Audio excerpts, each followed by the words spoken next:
But I feel like I'm in just such a black mood today. My throat is feeling a tiny bit sore. I cannot get sick. I have not been sick in a long while. And the people in church, they be like this. They always do this.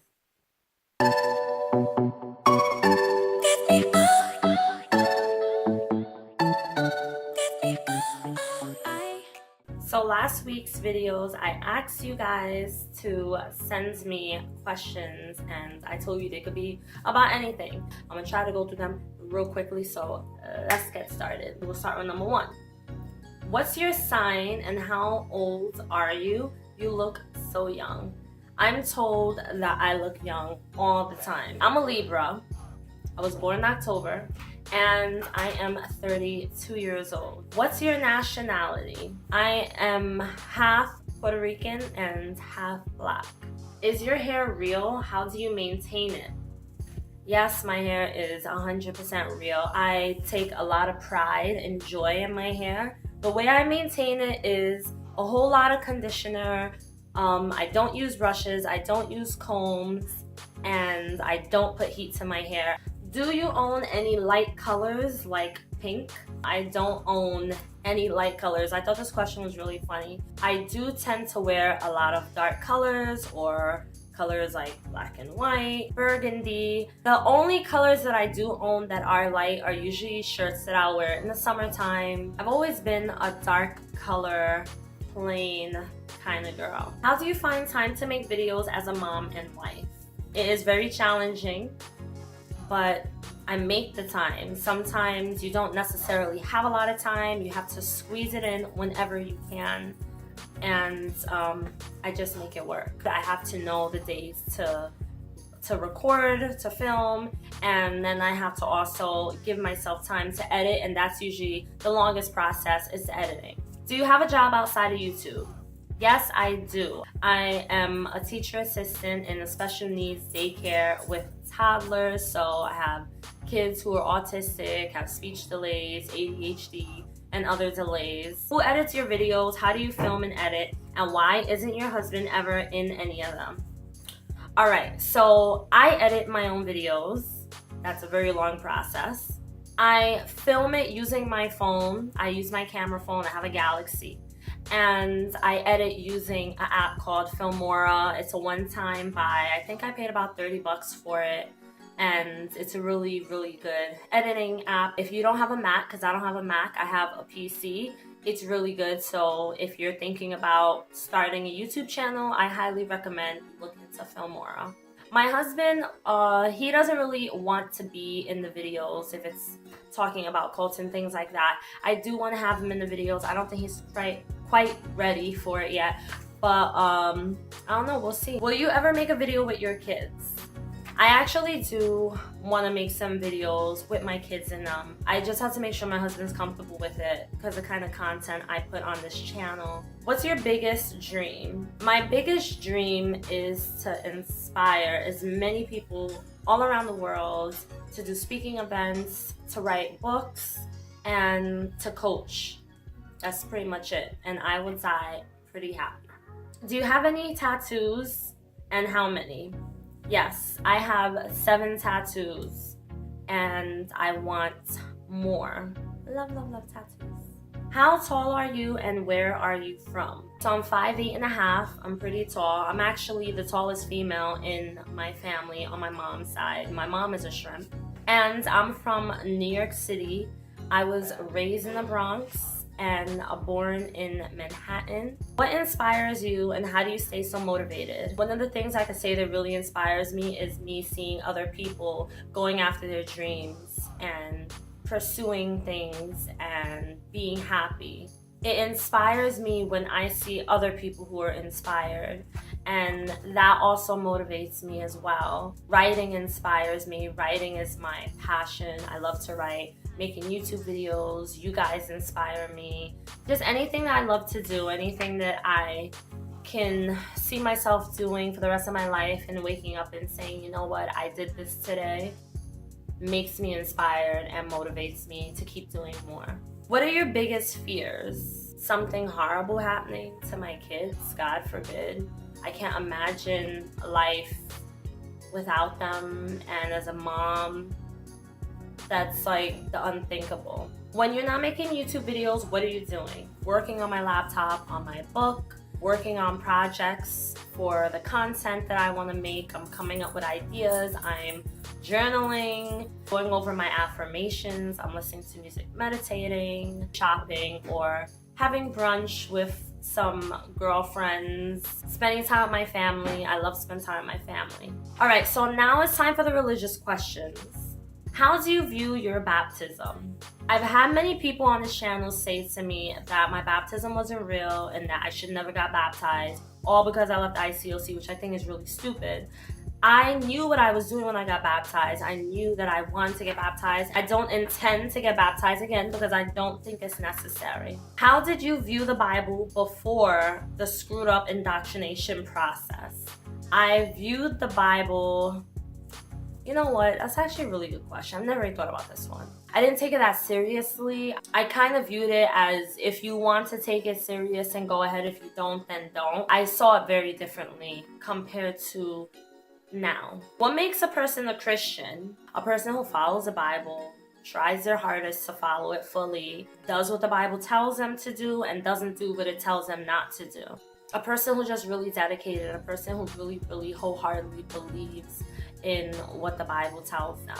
That's what I think of when I think of a real Christian. Why don't you claim Christianity anymore? So the reason I don't claim Christianity anymore is because I felt like if I were to continue to say I was a Christian, I would be considered lukewarm because I don't share the same beliefs and values as Christians, and my perspective and a lot of things have changed, and the thought of me being a Christian makes me feel, honestly, like I'm in a box. Like, okay, I'm a Christian, that means I have to only believe this and only stick to this. And honestly, like, I kind of feel like other religions are valid, not just Christianity. I have other beliefs, my own personal thoughts and opinions and ideas, and it conflicts with the whole Christian label. So I just thought it would just be so much easier to take myself out the equation, not call myself a Christian anymore.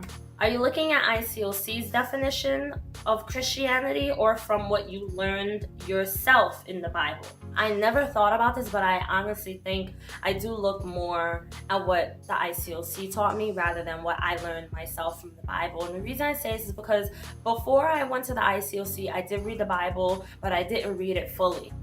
And when I was in the ICOC, a lot of scriptures read to me were scriptures that basically proves or shows that what you have to do in order to be considered a Christian. So I think a part of me still does look at ICOC's definition, and the only way that I'd be able to change how I think of that is by me reading the whole Bible by myself, which I kind of want to do, just giving myself time.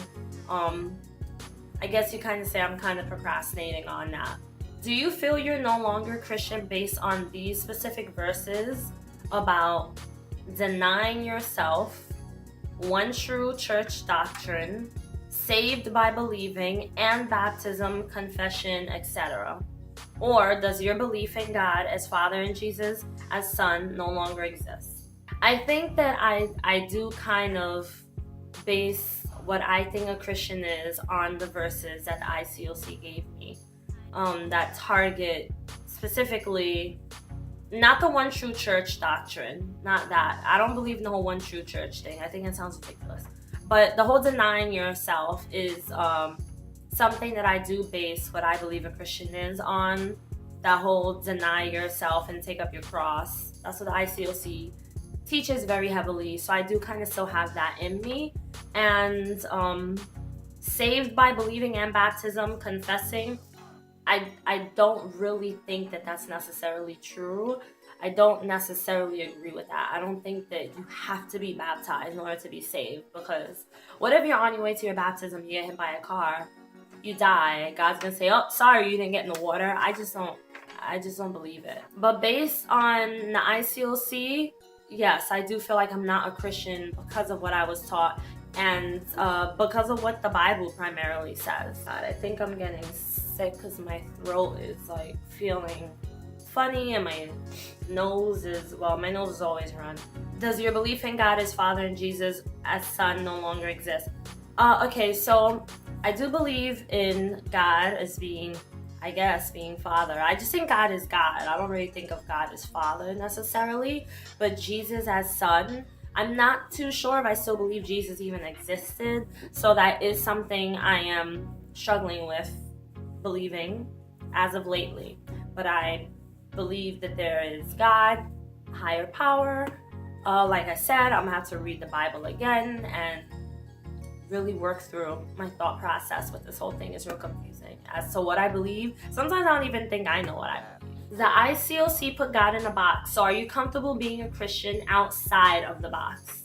I don't know if I believe there's a such thing as a Christian outside the box. I think if you're a Christian, I feel like Christians are all supposed to be the same. Like, they're all supposed to believe the same thing. They're supposed to strive for the same thing. I'm not a Christian, and I don't claim myself to be a Christian, which is why I feel I do live outside the box. Now, if I were to say I was a Christian, then I would assume that I am living inside a box because, no offense, but I feel like a lot of Christians do live in the box. Like, they only believe in whatever is in that box, and the Bible is in there, and whatever's outside. Not necessarily saying that they are against whatever is outside the box, but they don't engage, take part in anything outside of their box. Why do you go to church if you don't believe in religion?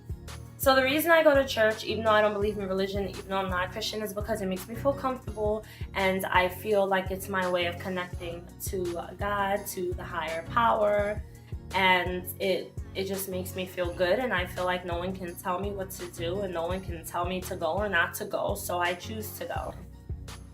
How can I get over what the ICOC did to me? And how did you get over it?